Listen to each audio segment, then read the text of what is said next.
Evening, everybody. Terry Salyer here with We the People of Eastern Kentucky. We really want to appreciate you all coming in tonight to look at the podcast and things and talk about some good stuff. We've got a great guest with us here tonight, and Cody's going to get into that, introducing him a little bit later on. But once again, we want to talk to you about We the People, focusing on economic development, and we're also focusing on community involvement and political impact. And we've seen quite a few things that's happened the last couple of days, and we may get into a little bit that later on, I don't know. But also, as we all know, we're competing with the big RNC tonight. They got their convention going on in Milwaukee and things. So, but we want to welcome you tonight, and we want to thank all of our sponsors. We picked up a lot of good new sponsors this past week, and Mijas has come aboard and been a sponsor for us. We really appreciate that. Appalachian Insider, naturally, because they are the ones that make all this possible and bring all this together. And our outreach now is unbelievable, and Cody can touch on a little bit that later on. But we just are really excited about tonight. We got one of our local favorites here, and he's going to talk about some of the things he wanted to do with that. But got some great people coming up down the road. If you want to be a part of our podcast, be on here to promote your organization, nonprofit, this and that.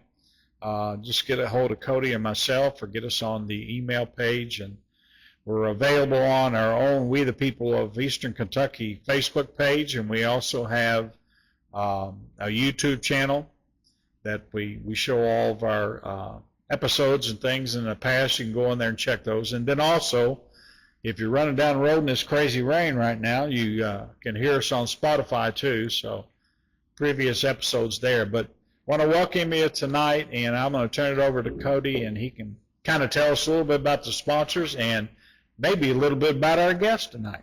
Absolutely. Once again, we do want to thank all of our sponsors, Appalachian Insider and BML Business Alliance. Some of the new sponsors, like Terry was mentioning, that we have now are Mi Hacienda Mexican Restaurant, SL1 Construction and Excavating. Great sponsor. We're very happy to Now, have that is Carson Sloan. That right? is Carson Sloan. The Carson Sloan. The Carson. The man, the legend, Carson Sloan. Very happy to have him now as a new sponsor. All of our sponsors will be available. You'll see them on the edited version of the live podcast. The edited version will come out within a few days. Be available on Facebook. It'll be available on YouTube and Spotify, as Terry said, so that you can listen to Terry's melodic tones, and you can listen to our guest, Mr. Brandon Napier, read you a beautiful poem. Speaking of which, this is our guest, Brandon Napier. Brandon is a local boy, a hometown boy from Magoffin County. Appalachian Insider recently did an article spotlighting, we've been doing a thing here lately where we've been spotlighting some local writers from their area, and one of our writers that we chose was Brandon. Brandon sent us some great poetry that he provided for the article, and we really appreciate that. Brandon, go ahead. Like I said, you're local, so tell us a little about you and your background and your history. Thank you, Cody. It's a pleasure to be here tonight. Oh, no, I'm hot. You good? Yeah. Are you on green? Yeah, good. It's a pleasure to be here tonight. Like I said, I'm We the People of Eastern Kentucky. I am a local boy, born and bred. I love the county. Went to high school here. Graduated with class of 2002. I'm very proud of that class. Had a lot of stuff going on with our class. Been a tough little time for us, but that being said, we got a lot of great people. And if you're out there and you say a prayer for some of these people, we certainly appreciate it. But just elated to be with that class, and also in Magoffin County in general. I've done a lot of things around the county. I've coached. I taught for 2 years at the high school.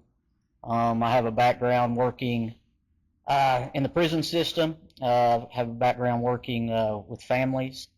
I got my bachelor's in communications and master's in teaching from Morehead State. I'm a year into a counseling degree at Lindsey Wilson, but I kind of put that on hold for just a little bit. So maybe we'll look at getting that back. I'm currently employed with Judy's Place for Kids, a great nonprofit here in the area. We do everything we can to help, and that's paramount around this area. with so much culture and different things like that, and poverty and different things of that nature, just trying to swing a good stick and knock a home run with helping some of the kids. Well, not to interrupt you, Brandon, but one of the reasons actually that I was really happy to bring you onto the podcast is because, like I said, we're doing a spotlight on a lot of local artists. So you're reaching that, one of the here at Appalachia Insider, we try to lift up culture here in this area. So by you being an artist, that was one of the reasons we were happy to have you on here. Right. But the fact that you also work at this nonprofit, Judy's Place, we've already had a podcast with some fine folks from CASA. Mm-hmm. Who are some of the other nonprofits that we've had podcasts We worked with? Hazard. We had Dee Parker down there. He works with a lot of young people down there on the foundation, and the foundation down at Hazard raises a lot of money to be able to support kids in the educational system and just really further their career and stuff like that. So, those are some of the things that we're looking at, and the CASA people are really great. And they just recently kicked off a program here, including McGoffin County in their 7-county territory and stuff. So yeah, so it's a 2-for-1 win for us. So we get to talk about culture in a couple of different varieties, man. Right. So we're excited about it. Absolutely. So you're a Hornet. I bleed maroon. Is that right? Yes, extremely proud of the school, and especially all the sports efforts that's went in the last year, and Scott Castle and his boys team going to the state tournament. That was great. I can't say a tear didn't drop from my eye whenever that occurred. A lot of time up there, and just happy to see succession. Coming at McGoffin. Our producer John, unfortunately ain't with us here today, but our other producer besides my wonderful daughter who's behind the camera. You got to give her a shout out. Oh yeah, but our producer John, when they went to state, he actually released a live video. I mean, it was an emotional time for a lot of people. Yeah, it was, and I just can't brag on that the system enough with all the kids that are out and playing sports now. They deserve everything and more, because the one thing with coaching and a lot of things is about the kids. And I think we're doing a great job of highlighting that and helping out our kids. What do you see the difference there, Brandon? Like you said, you graduated in 2002. Yeah. So, we're now in 24, and tell us what it was like maybe being a McGoffin County student back then, and if you see, like you said, you've seen a lot of transitions and things like that, and you can share some of those, or like you've been involved, like you said, you've coached and stuff like that, and even taught at the high school and things. So share a little bit about that background. Brandon's class was a year ahead of mine graduating. Oh, is that right? Just the difference with the internet age. Is that right? I was not. We were still doing the dial-up beep beep beep that happened for a long time whenever I was in school. You remember Susan Arnott's librarian? Yes. So you're around my age. There used to be a white computer that sat in the library. I don't know if you knew this or even remember it, but I would go in there, I remember this, and sit down, and if you hit the right buttons, and I don't remember what they were, there would pull up the only computer video game that I had seen at the time, which was a Bugs Bunny video game. Oh my goodness. But yeah, that's our generation. Yes. Yeah. And it's just nice now that there's so much material out there. Yeah. That's right at your fingertips. Because of the internet. Because of the internet, absolutely. Yeah. It started to pick up whenever I was in college, thank goodness. Could go online a little bit more rather than going to the library there at Moorhead, which I don't have anything against the library. But when things are at your fingertips and you don't have to go around looking for things and going through catalogs and different things like that, as we did growing up. Remember, Wikipedia is not a credible source. No, Wikipedia is not a credible source, no. But that's the main difference. There's a lot more technological advances. Right. And a lot of learners are audio and visual, and some are tactile. And it's at an age now where you can hit all learning levels. I am a highly auditory learner. Well, you see the evolution, like you said, you mentioned in technology and stuff. I remember many years ago when I was growing up, just what cell phones have done and the ability, like you were saying, with the internet. And, at first we got on our computer and search the web and all that, try to get some things, ideas and direction. But now you've got it right at your fingertips in your hand. You can get everything on your phone about. I think we're 5 to 10 years away from it being directly in your brain. Oh, is that right? You I were really talking do. about with AI and different things like that. I'm coming talking about with Neuralink, AI, all that. I think Wow. we're 5 to 10 years away from you having a direct connection onto the internet in your brain. Shoot. At least that's what I mean. That's Now, what which Musk. company That's is what this Musk. so I can Yeah. buy stock or whatever? What What secret do you got, Cody? That's Neuralink. That's Elon Musk. I was listening to a conversation between. I was listening to another podcast, Joe Rogan, the other day, and he was talking with Lex Friedman, I believe his name is, and he's an AI developer. That's what the guy. He's a doctor, and they were having a conversation about it, and that's. I think we're a very short. I believe is it Murphy's? No, it's not Murphy's law. What is the law of technology increasing itself year over year? If you want me to tell you what that is, I Well, can't give you a it's very a shame that valid we don't. answer. It's a shame we don't have something. Let's go on the internet. You can go on your phone and Google it and see.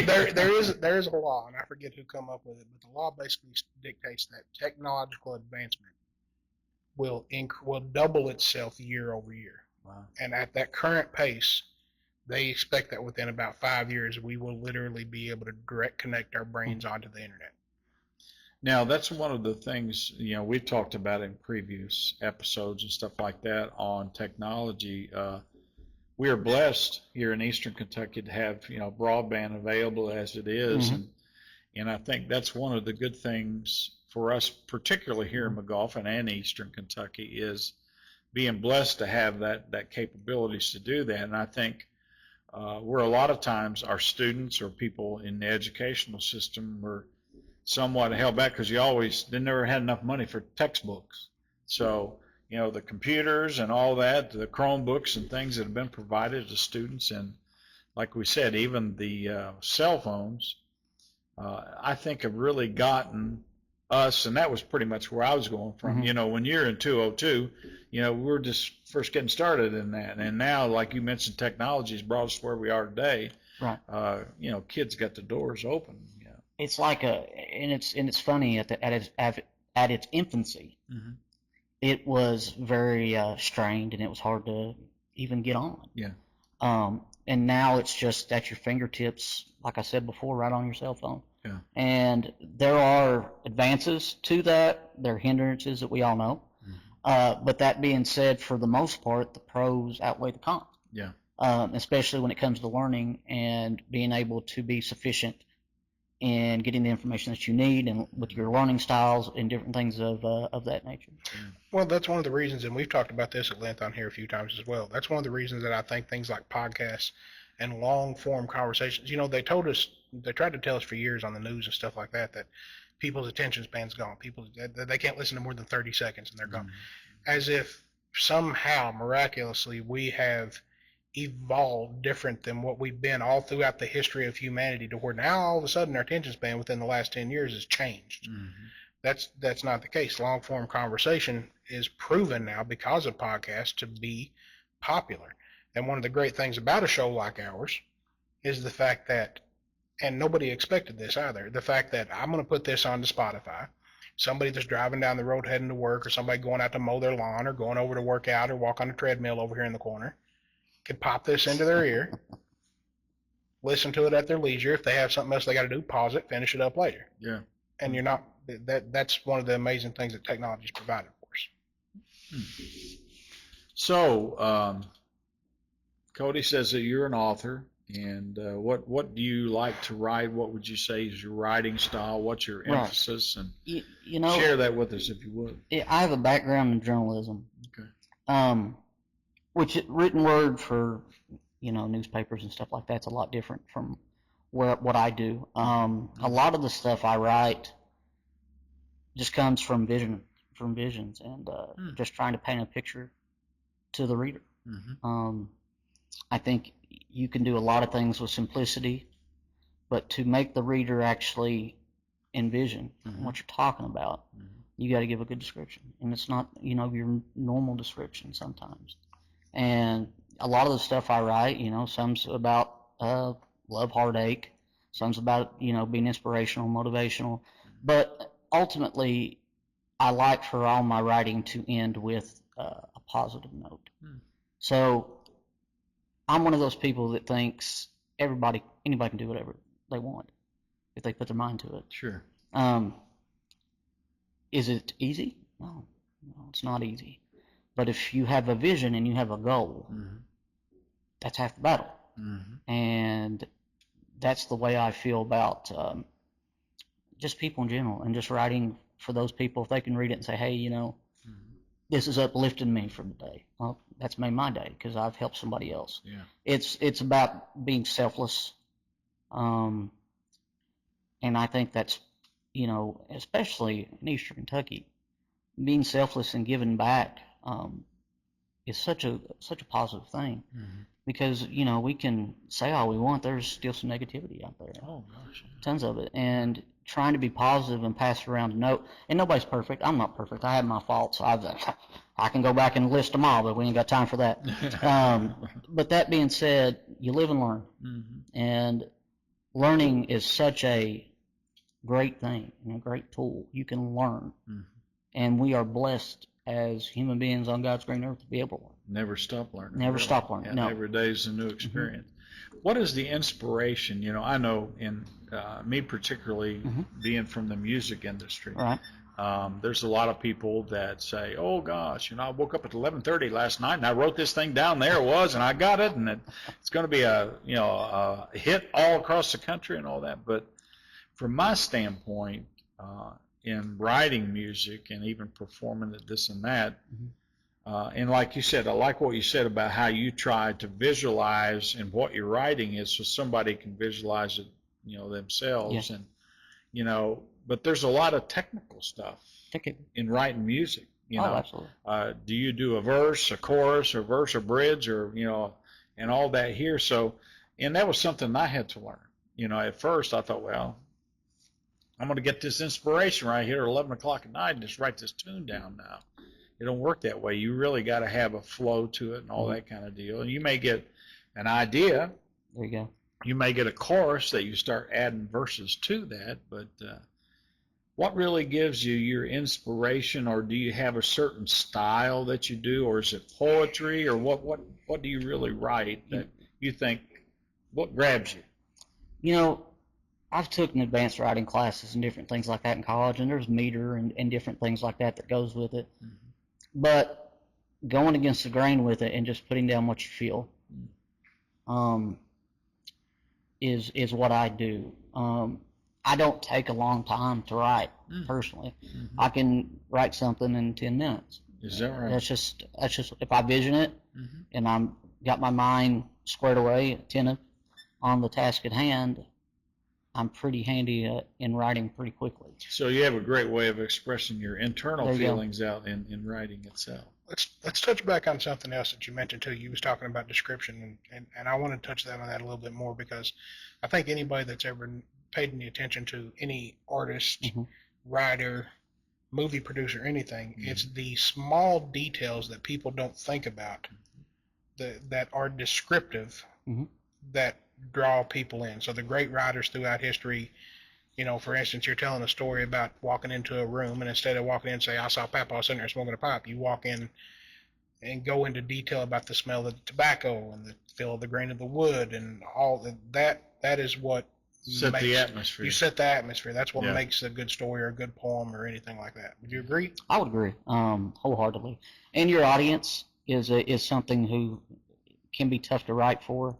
If you're looking for one certain type of audience to grab, you might grab that audience.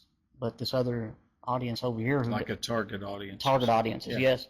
I try to write for everybody, which I think everybody really does. You know, I don't have any percentages in front of me, but most writers try to write for a broad audience.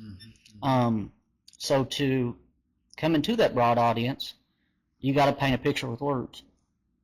And it's something that, you know, a lot of people call it artistic, different things like that. As far as artistic goes, I can barely draw a stick man, and, you know, tapping my toes about as good as you get from music. But with words, you know, I just found a way to kind of relieve and have that, you know, tool in my toolbox for coping and different things like that. You know, I've seen and I've talked to some writers before, and even songwriters or whatever, but they have kind of a special place. And I mean, I go to Nashville a lot, and down there, a lot of the people are, close by writers in Nashville, and they'll go up to a cabin, or they'll go in a back room and cut everything off and this and that. Do you have kind of a quirky thing that you do, or is there a better place for you to write than others, or where do you catch your inspiration? Or I usually just catch it. I can be watching TV. I can Is be that right? watching a movie. I can just think about something. So you don't have no special place? No, it's just one of those things where, okay, There it is. there it is, and I can see it, and then just putting my words down. And to be honest, I don't have anything on paper in a computer. I have everything in my phone. Mm-hmm. Well, we had talked about this a little bit earlier. Our big thing, when we talk about community impact, it's great to have, we had Ethan on a while back. He's a young up-and-comer artist. There may be people out there that think they can write, don't think they can write, and that's why we have people like you that are successful and have done things and have the ability to maybe encourage them to do it, Right. if that makes sense. Yeah. And you got any words of encouragement to those let's people? actually hold up though, Terry. Let's segue that, because you do, Uh-huh. as you know, work at Judy's place. Yes. This is a lot of youth that do need a lot of encouragement. Sure. So is that something that you see that you're taking from your personal life that you try to Use every day. Use every day? I don't. You can, and I've had a lot of jobs, but if you go No. back and look at my list. Yeah, mind you. Now, I'm not saying that you're a teacher at Judy's Yeah, place. yeah. Now, you're going to interact with these kids Right, sometimes. right. And every job I've had over my years has been a selfless act. So obviously I'm not in it to make millions of dollars, which, But that being said, it's to help. But wouldn't kick it away. No, Yeah. no. And, if you can reach, especially a young one who's having a tough time, man, how can you put a monetary amount on that? That's right. How can you do that? Yeah. There's no monetary amount you can put on that. And just to be able to help and to honestly just make the world a better place with what you have and what you got. And as far as writing goes, for somebody that's writing, just be yourself. Yeah. Just write what you want to write. Not everybody's going to make millions of dollars at it, but if it helps you in the long run, and it's a coping mechanism for you to let go of things, 100% do it. How about, speaking along those terms and things, have you had any, I would say, success stories or something you'd like to share with the audience here tonight that, based on like what you're talking about, you're just trying to express yourself and you want to encourage people and be on a positive note. Do you have, we're not going to mention names or whatever, but do you have anybody or something you could share with us of, because it's a gift. I feel that you've got a gift. I mean, there's no way I could do it. I couldn't sit down and write a novel or even, be in things to encourage people. But, my thing is, there's been success stories, that we've shared on here and all that kind of deal. I didn't know if you had anything that pops in your head that you've been through or success stories, just You've been part of a lot of things here in McGoffin. Yeah. So you've had success stories throughout the years. I know that. yeah, there's plenty to go back on, and that's not tooting my own horn. That's just to say I've done things where I've helped addicts. I've done things to where I've helped parents keep their kids. I've done things to where I've watched a gentleman in prison get his GED. Wow. That's a big thing for a lot of people. Yeah, and it's just helping. It doesn't matter to me who the person is. Helping, everybody can help somebody. So the reward that you get basically is when you see yourself being able to help people. Oh, now let's not be so cliche that helping is its own reward. Even though it is. It is. It is. There's a lot to it, yeah. And what you're saying, I've always been the type person, I've said the word humble before, but over my years I've realized humble people don't say they're humble. No, humbleness is in the eyes of someone else. Yeah. And, to be blessed is one thing. And to give back what you have. Yeah. If you can help that person sitting on a street corner find a job, if you can help an inmate get their GED and take a college class, if you can help a family stay together. Speaking of, earlier we brought up the ladies of CASA, and during the interview that I had with them, unfortunately Terry wasn't able to make it out for that one with me. But one of the last things that we had a discussion about before the end of the interview was, it occurred to me a while back that charity is selfish. And what I mean by that is not that it's a bad thing. It's that when you help others, it makes you feel good. So if anybody's being honest about it, they're being philanthropic or helping others because it makes them feel like a better person, and that's okay. It's okay to be a little bit selfish like that, to feel good about doing something to help others, because that's how we all make society better. It's okay to feel good about being good. Yeah, absolutely. I mean, I turned 40 yesterday. Congratulations. Happy belated. But anyways, over the years, like I said, you go back to the mistakes you make. And there's one or two things you can do when you make a mistake. You can get that snowball rolling downhill, or you can look at 9 and go, okay, I need to change. Now, does that mean you're going to change? No, it doesn't. Right. It takes some work. Sure. It takes noticing, self-reflection, and being able to look in the mirror and knowing that you need to change something. Mm-hmm. That self-actualization you don't get just by saying something. You got to have that support mechanism, yes. too. When you make that decision and you make it prominent, then there's got to be people there to be able to support you and right. to help you, stay on track. Think about what I was just saying, though. Now, imagine that the whole world was full of people helping others, but the entire time they was doing it, they was miserable. They didn't get any inner joy out of this, any sense of satisfaction or gratification. Yeah, absolutely. Yeah. The whole time that they're helping others, they just feel awful. It's just a job to them. You wouldn't have people actually doing this. You wouldn't have people helping each other out. So that's and like you said, Nate, that's about that self-actualization. It's about realizing, hey, I like helping people. Yeah. It makes me feel good. I want to help others. What about the paying it forward program or project? I've seen the movie. Have you seen that? Have it a lot, or around our area here or whatever, and, people doing things for others and then catching on, and other people do things. And I'm reminded of the story of the guy that was going through the drive-through the other day, and there was a lady obnoxious behind him blowing the horn and hurry up and get through this drive-through and all this kind of stuff, and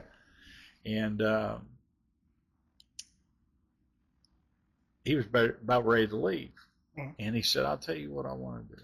He said, I'm going to pay for the ladies food behind me. And the person at the drive-thru said, well, that's awful thoughtful. That's nice.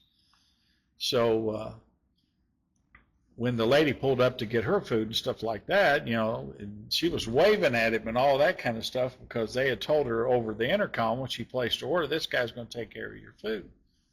Well, when she pulled up to pick her food up, the lady said, well, I'm sorry, but he paid for your food and everything like that you wanted, but he took it with him. So here the lady had to go all the way through the line again, the drive-through, to go and make her order and get her food and all that kind of stuff, because he walks off with it and stuff, So ulterior motive behind some things, the paying it forward and doing good things and all that. Can it be positive? Can it be negative? Is it good? Is it bad? What do we feel about that? That's a deep philosophical discussion that we can't crack in an hour. Oh, is that right? Yeah, I think so. I do think it's your definition of it. Yeah. Wholeheartedly. Yeah. What your definition is will dictate what you're going to do. Yeah. And how you go about doing it. Mm-hmm. So whatever your visualize that pay it forward is, that's your pay it forward. Yeah. And people will say this is pay it forward or that's pay it forward. No, it's what you think it is. Well, I see, what is it, Bon Jovi? He's got my friends call him John. A couple of restaurants in New York City, and nobody pays. They just come and he feeds them there and all that kind of stuff. People come in and get all that kind of deal and everything. So, I've often wondered, because I guess he's blessed with money, with the success he's had in the entertainment business, but how difficult that would be. And then today, just on Facebook, I saw a guy. I woke up and he was in Walmart, and he had a barbecue chicken that he was trying to sell to another guy.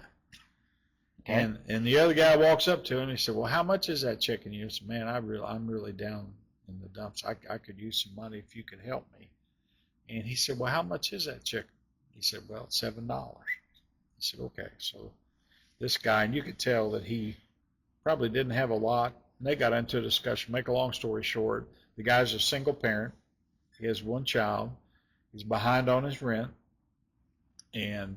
But he had $8 in his pocket. And he said, I got to go in here, and I got food stamps to be able to feed, my kids and stuff like that. But there's some other things I got to get. So I'm going to give you 3 out of this 8 that I've got. He said, that's what I got to do because I've, got medicine for my kids or whatever. I've got to do this, but, and the guy asked him, was that the last $8 you got? He said, absolutely. That's all I've got right now. That's all I have available. I'm sorry, But to make a long story short, in the neck of that chicken, there was a bunch of money rolled up, and it was $1,000. So the guy tells him his whole story about rent and all that kind of deal. And he said, well, I'll tell you what, I want to thank you because you're giving me 3 out of your last $8 or whatever. He says, I've been out here all afternoon trying to sell these chickens to people, and you're the first guy that says, yeah, man, yeah, here, take this. Because in the end, the guy said, nah, I don't want the chicken. You take the chicken, sell it to somebody else, but, I've at least given you $3. And the guy goes, no, here's your $3 back. And he said, what are you talking about? He said, because I go around and I do videos just like this, blessing people, because there's not a whole lot of good people out there anymore. And so he ends up giving the $3 back, which kind of broke the guy's heart because he's wanting to give it as a gift. But he said, I'll tell you what, I'm even going to give you this chicken back. And he said, okay, that's great. And then he picks the chicken up, doesn't even realize this big wad of money that's in the neck of this chicken. He said, did you notice what's in that neck? And he said, no, I didn't notice that. And he said, there's $1,000 in the neck of that chicken. Good. And it just absolutely broke the guy's heart. A good friend of mine, one of my fellow lodge brothers, his name's Lon May. I used to work with him in Prestonburg. We used to we'd go in to eat. We'd go do a job, go in to eat afterwards, and walk in. And, you do what typical guys do. Oh, I got it. No, I got it. No, let me get it. Yeah. And he would look at me every time and say, don't rob me of my blessing. Yeah. Now, how am I supposed to argue with that? You don't. You Brad said you just do it. Have at it, brother. There you go. Yeah, there's no answer back to Yeah, that. there's no response. Don't you rob me of my blessing. No. Yeah. Okay, well, I sure wouldn't. My Aunt Fanny was like that. When I went to school, I was blessed. I went to Campbellsville, and I got to play baseball, which paid for my education and junk. But, I lived on like $20 a month. Because you got your food, you got your books, and you got all that. Oh, $400, yeah, hello. But anyhow, the story I want to get is going along with what you were saying. My Aunt Fanny up in Martin, Kentucky, used to send me $10 maybe every 2 weeks. So I was just so happy coming home, because I lived in Oil Springs at the time over in Johnson County. And Mama always had Sunday dinner and all that, and Aunt Fanny always came down every Sunday. So she comes in there and said, Aunt Fanny, I just want you to know how much I appreciate you. But I didn't need your $10 this week, so here it is. Son, you should have seen the look that she gave me. She's about in her 50s or 60s, and she said just exactly what you said. Son, let me tell you what, if somebody gives you something, you better take it because that breaks their heart. That's a gift. They're giving it to you, so you better take it, And I'm like, all right, make me feel this small. I thought I was doing a good thing. Listen, I was raised in that generation. I told my kids this one time when they were really young. It doesn't matter what they give you. If somebody takes the time to give you something, if it's the ugliest pair of Argyle socks that you ever got for Christmas in your life, until that person walks out the door, you better act like you love them socks. Absolutely. Yeah, that brings back memories. I used to, at Christmas time, I'd go to homeless shelters. And when I was in Ashland, I had a bunch of people lived underneath the bridge, and I worked I was associate pastor at First Baptist Church, so a lot of people come up there. And the number one item in a homeless shelter is socks. And to see... The number one, needed item? Or? Yes. The number one thing that they need more. And the number two is underwear. So You would be amazed at the amount of people that steal that from Walmart. Oh, I wouldn't either. Socks. Yeah. No, I mean, it's absolutely Yeah. amazing because you think you go in and buy a pack of underwear, you don't really. And I had someone that worked at Walmart tell me, like, we can't keep underwear, and people steal underwear, and they'll steal one pair. Yeah. Open the pack, take a pair of underwear. And I'm thinking, well, if they're in that bad a need of underwear, okay. Just don't wear them. Maybe even go without, Yeah. Well, what words of wisdom would you have to add to that, you think, Brandon? Yeah, we've talked plumb around. I apologize. Guys, I tell you what, those are some very heartfelt stories, and to be in the position of that one person, needing a pair of underwear. Yeah. I've You been would in that think position. that the world come to an end, son. There was an 80-year-old guy one time. I walked up and gave him a 6-pack of socks, and Lord, you thought you got the best present you ever got in his life. It's empathy. Yeah. It's a lot of empathy and being able to put yourself in other people's shoes. Yeah. How would you want to be treated? What would you want? That's right. And one thing I've always lived by is I treat people like I want to be treated. Maybe, I mean, you don't have to get too personal. That's At this point on this podcast, we've been here a long time, and we've been doing this for a while, and I've got pretty, I've told the story that, my family had been down and out to the point that we were on all the government assistance. We were homeless. We have been, when you talk about your last $8, I've told my wife many times, if I ever reach the status of millionaire, she doesn't have to worry about me finding some little trophy. Well, she was there with me with nothing. Yeah. So she stays forever. So, I mean, on a personal level, and you don't have to get too personal, but have you had that down and out experience? I feel like everybody kind of has. I mean, we got the valleys and the mountaintops, I guess. Well, I've always compared life to an EKG. You always go to that lowest point to get the top peak. That's true. And it's just like that. We live life to hit that top peak, and it's just like that EKG goes up and down, up and down. Well, you've been around McGoffin a long time, right? Brandon, and you've been involved in a lot of different things. What do you think that we could do here as people in McGoffin County or in Eastern Kentucky? What do you think will be a great thing? We've seen the community have those peaks and valleys too. Yeah. What do you think our people need right now? Is talking about we, the people of Eastern Kentucky. What would encouragement, or what do you think would really fulfill a need out there that we need to all focus on? Well, it's a need that honestly somebody. Folks, if you're watching the show, chime in, throw some comments. What do you think? With motivation. How do we motivate somewhere people to go to work when they've lived in a culture to where maybe they didn't see their parents work? So how do you motivate that kid or person to want to achieve? Is education a part of that, you think? I think education's a big part of it. Yeah. You got to ask too, because this will segue into that, and it's an honest question. You were talking about they've lived and seen their parents maybe not work. Yeah. But they've also lived to see their parents be denied opportunity that they should have had. So they don't. I get that. They don't understand the value of it as well. And when I say that, I'm not knocking somebody who is. Oh yeah. That's not the point. Sure. It's just motivating to see more than just McGoffin County. Yeah. To be able to open your mind, to motivate, and to be able to pass that along to others, and give them the opportunity to see out of that square box. That's a good motivation for writing. Yeah. I'd say, that picture that you can paint, because some of the people, I'm speaking of people a little bit more elderly along my line, or have never left McGoffin County. They don't know what it's like to be over in Western Kentucky. They don't know what it's like to go to Ohio or West Virginia, or sometimes even Myrtle Beach. I've been all over. I like where I'm at. And it's hard to describe to some people that, guess what, there's not mountains everywhere. Yeah, that's true. And that's nothing wrong with wanting to stay one place. Yeah. That's not the point of what I'm saying. What the point I'm saying is just know there's other things out there. Well, we were actually tunnel vision. We were talking with our last guest, Dee Parker. It was a great interview. Dee does a lot of work with DEI initiative and stuff like that.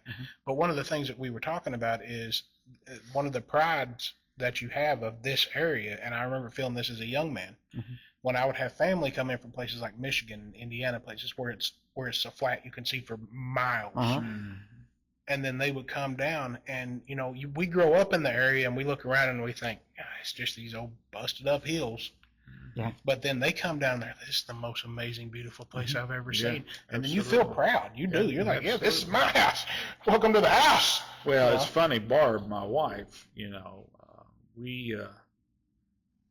I grew up in northwestern Ohio with those Buckeyes up there and all that. And, I was Eastern Kentucky born and bred and all that. But I said, we got to go up and visit my mama. Well, we went up there and around Findlay area, Lima or whatever, son, it's flatter than a pancake. And wind chill factor be 30 degrees below. We went up. First time she went up there was during the winter. She said, take me back home right now because, man, you freeze to death. There's no hills catching the wind. No, There's no hills catching the no. wind. It's flat. Yeah. And, and you'll get people, like family I have that comes in and there's curvy roads, and which is a staple of Eastern Kentucky. Yeah. And they've never seen that. Yeah. And they're just, you'll see some get car sick, different things of that nature. I'm a firm believer. If you can drive in Salyersville, Kentucky, and in a city, you can drive anywhere in the world.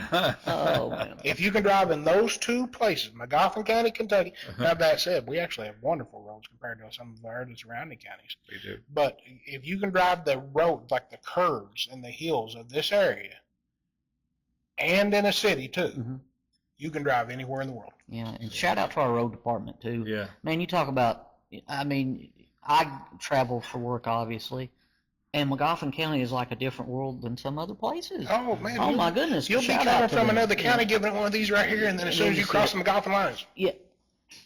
and shout out to those guys. They work their butts off in the winter to make sure we're safe.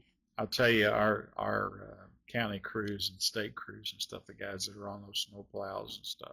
God bless them. Oh man, I'll tell you, it's. Because I don't know about you guys. I couldn't do it. You gonna drive a snowplow? You might have before. I've never, but I just imagine it and go, I can imagine. there's some things I'm good at, and that's not one of them. So thank God listen, it somebody starts is. flurry, and all right, I'm working from home today, boss. No, I'm good. Me and snow, nope. Now, I've drove on snow. I think we all have before, but when it comes to driving in snow in an area that's populated, an urban area, it's a little different than driving around here where you're going around the curves and different things like that. So absolutely. It's about to go off of a 20-foot cliff. Yeah, shout out to our road department. It was so crazy to me because growing up in northwestern Ohio, we'd have ice storms. You see the lines almost touch the ground and all that because then there'd be about that much ice on a line. But I remember going home back to school in Campbellsville on I-75. And there'd be 3 inches of ice on that road. And son, you could only go about 10 miles an hour, and there's people all around you and everything because, people can't drive and stuff like that. It's funny. And then you see an idiot, passing lane going 70 miles an hour, and I'm like, oh my God. One of the funniest things that I've seen is when people down south get snow.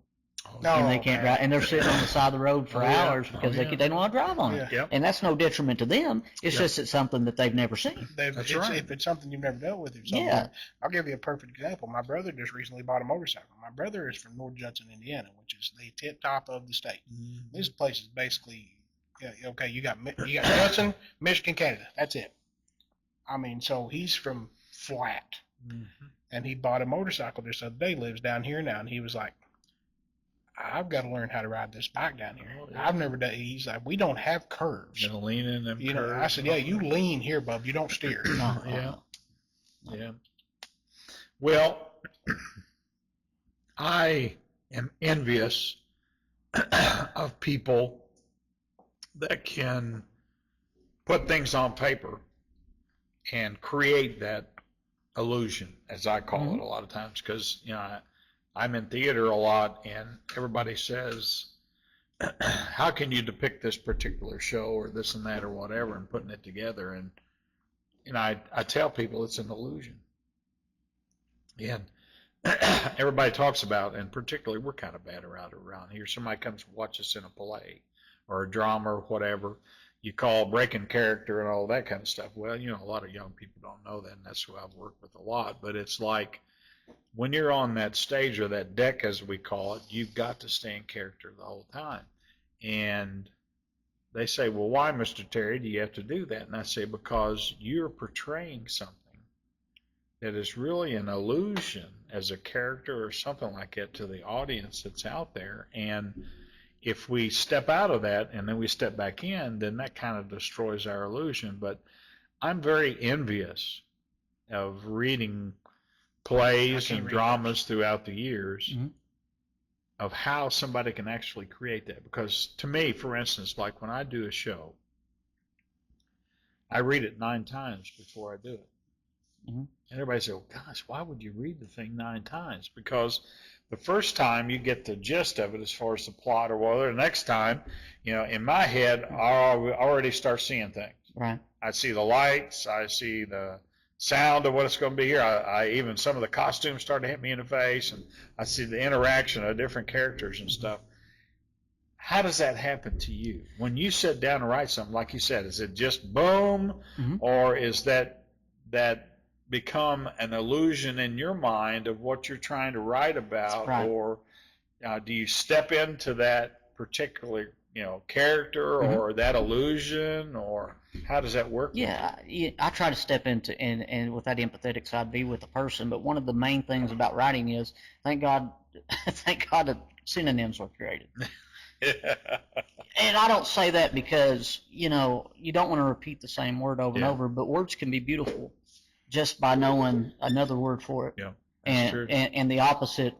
Oh, we created an entire book for it, the thesaurus. Yeah, that's a source, and thank God for it. But yeah, I try to put myself in people's shoes and try to bring that to life. That though you're down, you can always come back up. And it's almost like telling a story too, though. Yeah, you're telling a story. Yeah.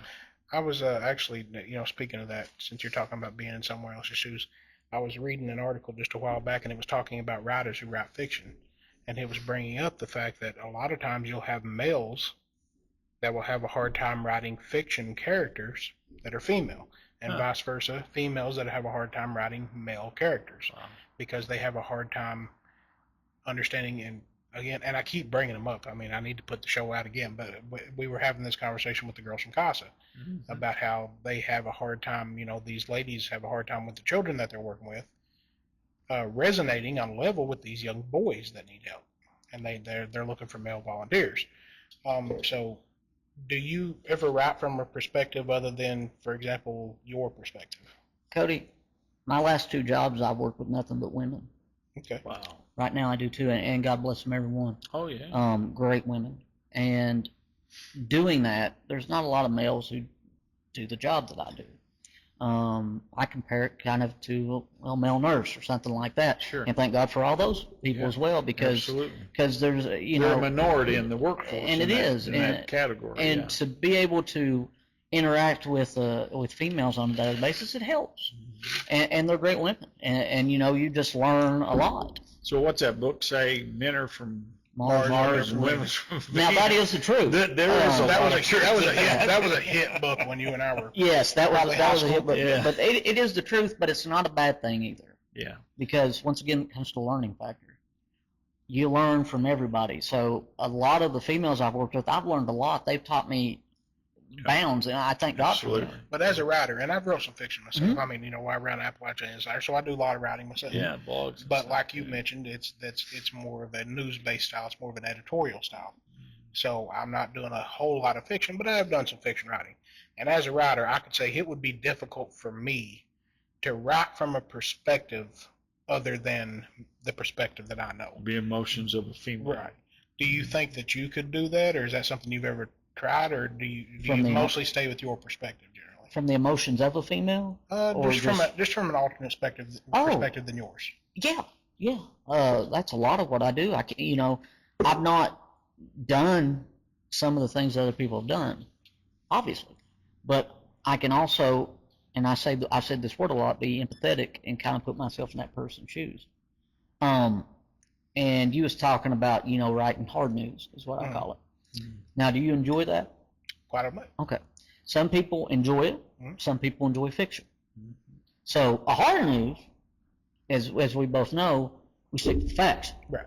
With fiction and with writing poetry in general, you can let your mind kind of travel a little bit. Well, we do have to assume that the guy that wrote Gladiator probably never fought in an arena. There you go. That's what I'm saying. So, you know, I can get behind He what you're probably saying. did, you know, and I don't think anybody in any Civil War movie was involved in the Civil War unless they got a DeLorean and they go back to the future for all those Back to the Future fans out there. Yeah. Huge fan. So yeah, it's being able to take yourself and put yourself in that alternate universe. That's fun. Yeah, I know when I worked at Kroger, you know, one of the big things as a store manager, you walk the store, we called it. You know, you go in produce and meat and grocery and all that. But I always saved the deli till last because I had 30 women over there, and you know what it was like putting 30 women together. And I knew that some war was going to set out. There was one or two of them wanting to pull each other's hair out by the time I got there. And that's not what I really wanted to look forward at first thing in the morning. And I'm not saying that's bad, but I had some great guys working at the deli too. But sometimes I just couldn't relate to the perspective of where they were coming from, you know. And then within that workforce of 30, there may be 10 on this side and 20 on this side. Mm-hmm. And that was the first time in my life I really saw where people draw a line. And you're either on this side or you're on this side. And it was a learning experience for me, which I really then, for the first time, felt. And I learned more about women than I realized. They don't think like men. Men are different. Like, you know, sometimes we're black and white. Matter of fact, you know, like what you said as far as the news or whatever, but they let emotions fly sometimes. They can, and that'd be tough. It's fine. Yeah. I mean, you just have to learn. Yeah. And like and you talk about this line that people separate themselves from. Yeah. I cannot stand that line, and here's why. Here's why. Any good writer that has an opinion can give you pros and cons on each way that they write. Okay. Well, in politics, they call that steelmanning. Whatever you want to call it. But anyways, I like to see any situation where I can look at it and go, okay, here's the pros for this. Yeah. Here's the cons for it. I jump on the other side. Here's the pros for this. Here's the cons for it. Okay, I'm more on this side. Which one has more pros? Right? Yes. Which one has more pros? A lot pros? of times you become the peacemaker where you're kind of in There the you middle. go. You know what Jesse Jackson always say, if I can get you to neutral, I'm going to be in good shape. In news, I find myself oftentimes, I've even done this with you, to where we will disagree about something, and I'll be playing what's known as devil's advocate, and me actually agreeing with your perspective on it, but I want to give the audience the ability to be able to see the alternate side as well. And that's what a good writer does. Yeah. Exactly what a good writer does. It's hard to do in hard news. I get that. In op-eds, it's a lot better because you can go from both sides. Yeah, it's literally opinion. Yeah. But when it comes to hard news and different things like that, you stick to the facts. You can have your own opinion, but you're not going to write down. Unless you better have some evidence backing up what you're saying. I real recently, just released an op-ed about one of my experiences going to a trail ride in a music show in Knott County, and the op-ed was in a negative light. I had some negative experiences, and the thing about that being an op-ed is that this is my perspective, my experience. You don't have to agree. If you had a wonderful, amazing experience, you know, the fact that this says op-ed, that means that this is my opinion on this. Yeah. This is how things worked out for me. I actually really look forward to being able to go back to Knott County, go to another show, hopefully have a wonderful experience, and be able to write another op-ed that talks about how great it was. But that's, like you're talking about in writing, that's the wonderful thing about an op-ed. It gives you the opportunity to give your perspective on things. Well, we're getting down to the nitty-gritty, I guess, here, or whatever. There's one question I've got to get in there, and then I'll kind of shut up. We'll let you have the floor, I guess, Brandon, about sharing maybe one of your all's writings. But there may be some young people out there tonight, and I know older people as well, because there's a lot of people that have a lot of stories in them, but they don't think they can write. You know, is there something that you can say to them, maybe to encourage a young person how to be a writer, or even an older person, tell your story, because we all know the situation of what's happened with J.D. Vance, now with the Republican, he's the vice president, old Breathitt County family, things of that nature, and he did a hillbilly, eulogy, and was basically explained about his life. There may be some people out there that thinks, maybe I can be a writer. What do I have to do? How do I go about it? I just recently saw an article, I think it's WKYT, that said that his family dates back to the 1800s in Breathitt County. Oh, yeah, Vance has been there a long time. Right. And what would you say to encourage him? I would say this. Give him some advice. Not everybody is going to love what you do, and not everybody is going to hate what you do. Wow. But stick to who you are. Yeah. Don't be defensive. Yeah. If you want to read what people say, different things like that, because we live in an age to where our opinion matters. Everybody's opinion matters. To them. That goes to the, that To them. goes to them. I've got to count you, Nate. There is nobody that doesn't love We the People of Eastern Kentucky. Okay, so we're good there. But that's what I'm saying. Stick to yourself. There's going to be people that disagree or dislike what you write or dislike. It's in life. Yeah. Be you. If you give yourself a chance to be you, take those naysayers. You can only control what you do. You can't control what others do. I got to add a caveat on there, because I absolutely 100% agree with what you say. Okay. The caveat being, and this goes back to what we started at the very start of this conversation, be you, but always be kind in doing it. Yeah. And then even the naysayers really can't be that mad at you, because you're always benefiting society. And that's the thing. Believing in confidence. Have confidence in yourself. Not everybody's going to like you. Not everybody's going to hate you. Yeah. But be yourself. Don't be afraid to be yourself. Yeah. If you got a story, write it. Yeah. If you care about what people think and things like that, that's fine. Read what they say. Take what you can with constructive criticism and know the difference between constructive criticism and those who are negative just to drag you down to be negative themselves. Wow. And that's good advice. That being said, give it a shot. What do you have to lose? That's true. Nate, real quick before we go ahead and close the show out, I mean, if we would appreciate it if you just pick one of your favorite writings or something like that and kind of read it to us. Okay. I picked this one out before Give us a story behind it. This one is basically someone who's got their head in the clouds. Okay. You ever heard the old saying, you can't see the clouds? Now, is there a story behind it? Oh, sorry. No, there's not a story really behind it. It was just something I envisioned. So this is a poetic narrative. This is a poetic narrative, so to speak. So it's called Happiness is Steps Away. The eyes open to see the wind. It howls with ferocity of truth that sets in, raising up to see a tunnel of darkness with a drizzling of light at its end. You take the steps toward it, and with every step, the speed of the wind seems all-knowing. It knows your every thought, your triumph, your temptation. The hollow of darkness wraps around your head like a cocoon. Eyes ahead, the light gets brighter. Its rays shine through beam by beam, as if the world stopped spinning just for a second to look at its beauty. The wind doesn't cascade you from finally getting to the brightness. You made it. Smiles abound, and two roads merge into one. Happiness is at your footsteps. Wow, that's good. That reminds me, you ever watched The Secret Life of Walter Mitty? Yes. That's what that reminded me of. Wow. I wasn't watching that whenever I wrote it. I didn't think you were plagiarizing. No, I wasn't plagiarizing. That's kind of what it reminded me. Good old Walter Mitty. But just something like that to where, okay, there's darkness. There it is. It's right there.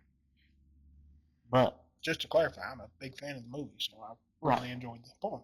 The darkness is what you see. That's what you choose to see. Well, it's a journey of life. There you go. Yeah. You're the one that has to see the light.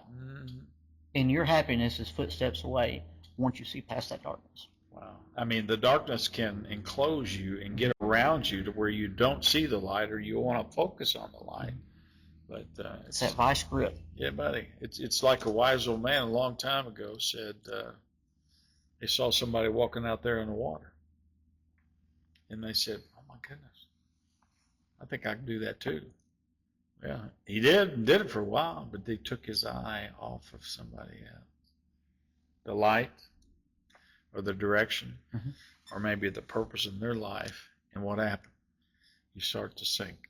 You start to go in that darkness. So keep your eyes on the light. There you go. Philanthropic as it can be. Wow. That's Wonderful awesome. metaphor. It is. That's good. Thank you. Thank you. You're very welcome. But I guess that's about, we're winding down in our time, but we thank you so much. Hey, no problem. No You know, problem. it's been so good talking to you, getting to know you on the inside, and Mhm. to know that really and truly life is a journey, and you've been through a lot of things in a lot of different Right. directions, and it's so neat to have somebody be able to say and even encourage others to be yourself. Absolutely.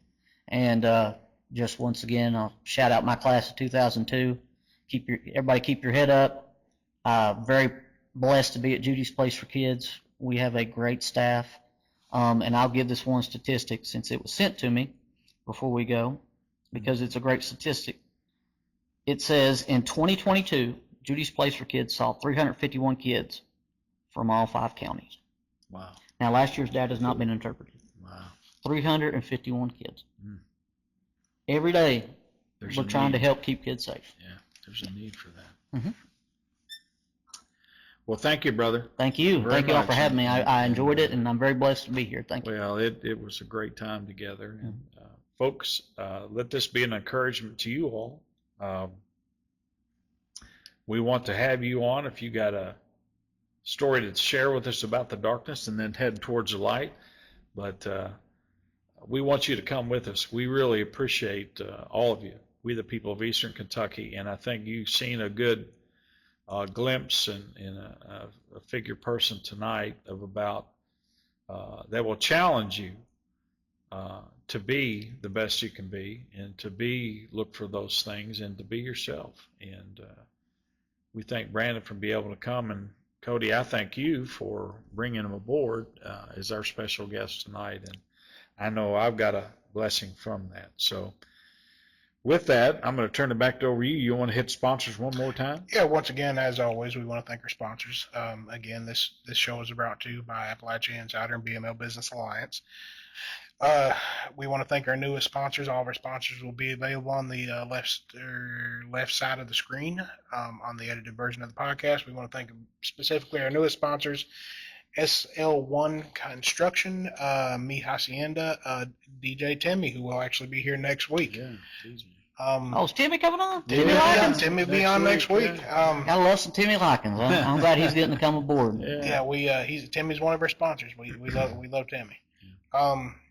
But I think that's pretty much going to wrap it up for tonight, Terry. What do you think? Well, Cody, I appreciate all that you do, and your lovely daughter that's working as our producer tonight. She's fabulous. She's That's my girl. Then you got the genes going. That's down. my girl right there. But this is Terry V. Salyer signing off tonight. We appreciate you all for coming and joining us on We the People of Eastern Kentucky. And more than anything, be good to people out there.